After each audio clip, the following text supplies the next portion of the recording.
Curta o vídeo, mas antes deixa o like, se inscreve no canal e ativa o sininho para não perder nada. Bem, pastor, em primeira análise, eu entendo que na contemporaneidade é até certo ponto um ineditismo falarmos sobre o amor sem que a gente incorra em interpretações equivocadas. E quando a gente vai falar sobre o amor como uma referência a este atributo que faz parte da essência, né, do nosso Deus, o desafio é ainda maior. Eu penso que é a partir deste ponto que, por exemplo, o D.A. Carson, quando se propôs em falar sobre o amor de Deus, ele entendeu o seguinte: que é uma doutrina espinhosa, tanto é que ele vai dar o tema do seu livro chamando-o de a difícil doutrina do amor de Deus. Por essa razão, eu entendo que em uma cultura como a nossa, que relativiza o amor de Deus, sentimentaliza o amor de Deus, em primeiro lugar é importante compreendermos que o amor, a doutrina do amor de Deus vai além de um mero exercício cognitivo intelectual. A doutrina do amor de Deus exige percepção, discernimento espiritual acima de tudo e experiencial com Deus. E entendo que seja isso que Paulo queria nos ensinar quando ele escreve para os crentes de Éfeso, dizendo que nós devemos esperar em Deus que Ele nos conceda a graça para que possamos compreender o amor de Deus que excede o entendimento humano. É nesse sentido que Paulo coloca. Bom, lançando o fundamento. Primeiro, em um sentido genérico, pastor, as Escrituras demonstram que o amor de Deus, como essa expressão da sua benevolência, ela tem como objeto a totalidade da sua criação, né? A gente vai olhar neste sentido genérico, sim, Deus ama a todos. Salmo número 145, versículo 9, o Senhor é bom para com todos. Lucas 6,35, Ele é bondoso até para com os ingratos e maus. E assim sucessivamente. Por outro lado, a Bíblia fala do amor de Deus não somente no seu sentido genérico, como essa benevolência que se estende para toda a humanidade, mas também de um modo muito bem específico, né? Que via de regra é chamado do amor de redenção salvífico, o amor redentivo de Deus. Este amor salvífico, ele tem por objeto exclusivo aqueles que Deus escolheu para a salvação antes da fundação do mundo. Neste sentido, nós podemos afirmar que sim, salvificamente Deus ama exclusivamente os eleitos. E ensinar contrário disto é incorrer a 4 erros fundamentais que eu espero a gente dialogar sobre. Então você vai defender que ele ama genericamente a todos, mas especificamente somente os salvos. Sim, somente os salvos. Só para concluir, pastor, somente os salvos. E ensinar contrário disso aqui é incorrer a 4 erros fundamentais que nós esperamos trabalhar ao longo da conversa. O primeiro erro... Será que é citar os 4? Não, pode citar os 4. Só não dá para trabalhar cada um deles agora. Ensinar, ao contrário disso, é incorrer a 4 erros fundamentais.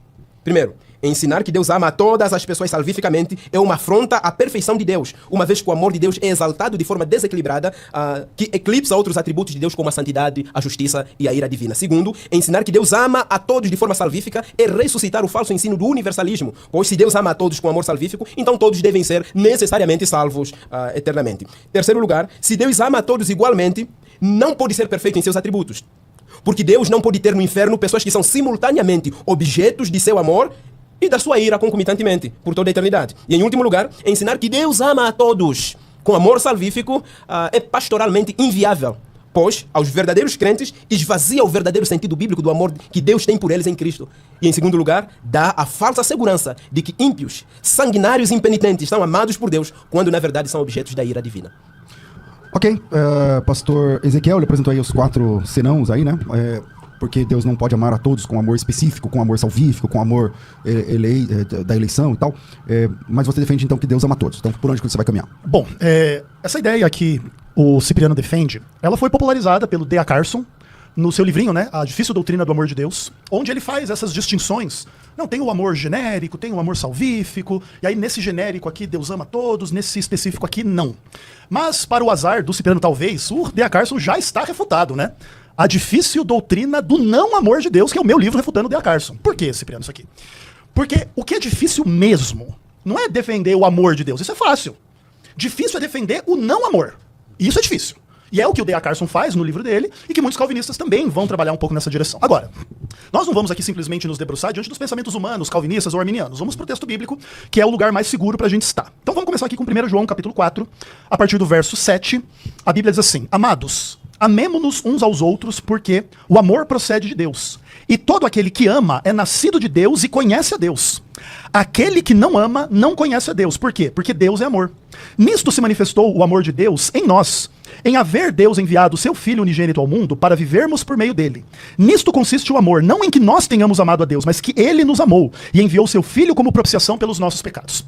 Aí quando o calvinista diz assim, não, mas esse envio, essa redenção, essa salvação é só para um grupo específico de pessoas e não para todo o mundo, você volta um capítulo, 2 capítulos aí na carta de João, no capítulo 2 ele vai colocar no capítulo 2, verso 2. Jesus é a propiciação pelos nossos pecados, nós igreja, nós crentes, nós que confessamos o seu nome. E aí, corrigindo a visão calvinista, vamos dizer assim, né, que ele fosse presciente, ele diz, e não somente pelos nossos próprios, mas ainda pelos do mundo inteiro. Você não pode dizer que esta redenção ou este amor pertence unicamente a um grupo eleito, escolhido, diminuto dentre a humanidade, porque você cairia em 2 problemas graves. Primeiro é negar aquilo que o texto bíblico coloca como Jesus sendo a propiciação pelos pecados do mundo inteiro, não somente dos nossos, dos crentes, daqueles que já aceitaram a Cristo nesse momento. Mas isso cria uma implicação ainda pior. Aquele que não ama não conhece a Deus porque Deus é amor. Se alguém vem defender que Deus não ama, aí Deus está precisando conhecer Deus. Deus está sem conhecer o próprio Deus e agora tem uma disposição para com algumas pessoas que não envolve aquilo, que não é só um atributo, é a própria essência de Deus. Deus não tem amor, Deus é amor. E se Deus nega este amor para qualquer pessoa, esta pessoa, Deus no caso, estaria em necessidade de conhecer a Deus. E por fim, a palavra de Deus coloca esse amor de Deus como estando no cerne da missão divina, né? João 3,16, porque Deus amou ao mundo de tal maneira que deu seu Filho, para que todo aquele que nele crê não pereça, mas tenha vida eterna. Ou seja, o amor é universal. Obviamente que o resultado deste amor ao Deus conceder o Filho é a salvação de quem crê. E aí nós vamos trabalhar conceitos como sinergismo, como a pessoa pode acreditar, mas ela também pode escolher não acreditar. E só quem vai receber o benefício último deste fato de Deus dar o seu Filho em troca da salvação do mundo é quem crer. Mas isso não nega que ele ama a todos. Por isso, inclusive, a vocação do Evangelho é a pregação universal a todos.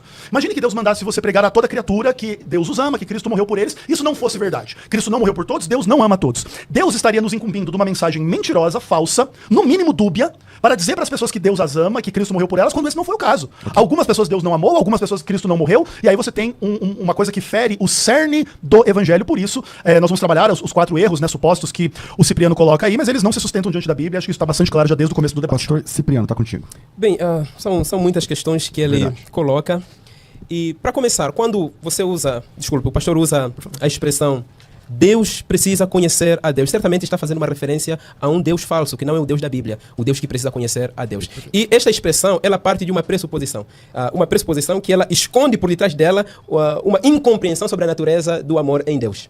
De que maneira? Quando diz que Deus precisa conhecer a Deus, você assume que Deus é amor e como uma expressão dessa sua natureza, ele necessariamente precisa amar a todos com o mesmo amor. E se assim não for, este Deus precisa conhecer um outro Deus, que é o Deus que o pastor tem em sua mente, que ama todos. Entendeu? Então esse é um grande problema, que na verdade o pastor está descrevendo um Deus que é um Deus criado à sua imagem, criado pelo pastor, não o Deus que criou o pastor. Ou seja, o pastor acabou de descrever um ídolo forjado nesse momento aqui e agora. E mais uma vez demonstrando que Calvino estava certo quando afirmou que o nosso coração é uma fábrica de ídolos. Não é? Em segundo lugar, o pastor traz 1 de João aqui. A gente precisa não simplesmente citar o texto, mas entender que há um contexto por detrás dele. João está escrevendo para crentes. E se o pastor perceber, João em nenhum momento afirmou que Deus tem um amor salvífico para todos. O próprio João limita o nosso entendimento sobre amor. Por exemplo, no versículo 16, lá onde o pastor leu, João vai dizer assim: e nós conhecemos e cremos. Nós quem?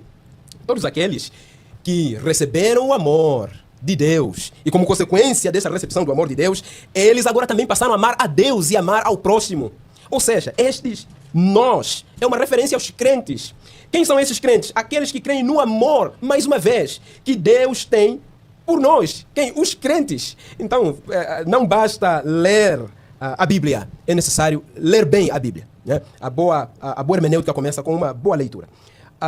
Em terceiro lugar, quando o pastor vai afirmar que está refutando D.A. Carson, é preciso muita coragem, porque o pastor diz que está refutando D.A. Carson, e eu entendo que o pastor está partindo da pressuposição de que o pastor está refutando D.A. Carson porque o pastor está sendo bíblico. E D.A. Carson não foi bíblico. Então, é preciso muita coragem, é verdade, D.A. Carson não é inerrante, mas, pastor, a gente precisa de um certo senso de humildade, né, pra gente, porque eu conheço o texto do D.A. Carson, e D.A. Carson foi muito bíblico, muito bíblico. E se o pastor vai afirmar que Deus ama a todos com amor salvífico, eu encerro fazendo aqui uma pergunta.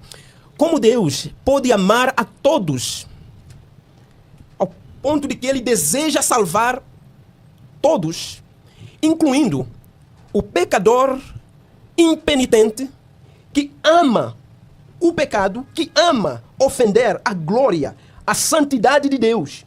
E não somente isto, ama violentar a dignidade do homem criado à imagem de Deus. E sobre este homem impiedoso, a Bíblia diz, a respeito dos quais, no Salmo capítulo 5, versículo 5, diz que estes são objetos do aborrecimento divino. E por consequência, objetos da abominação divina. E finalmente, da destruição divina.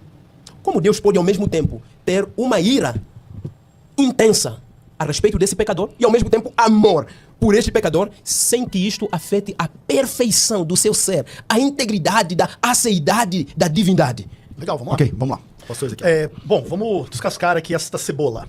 Uma coisa engraçada, assim, que eu supostamente estou defendendo um ídolo. Porque eu tenho um pressuposto. Mas quem começou foi você, tá? Tudo bem. Você que falou que... Curtiu o vídeo? Então deixa o like, se inscreve no canal e ativa o sininho para não perder nada.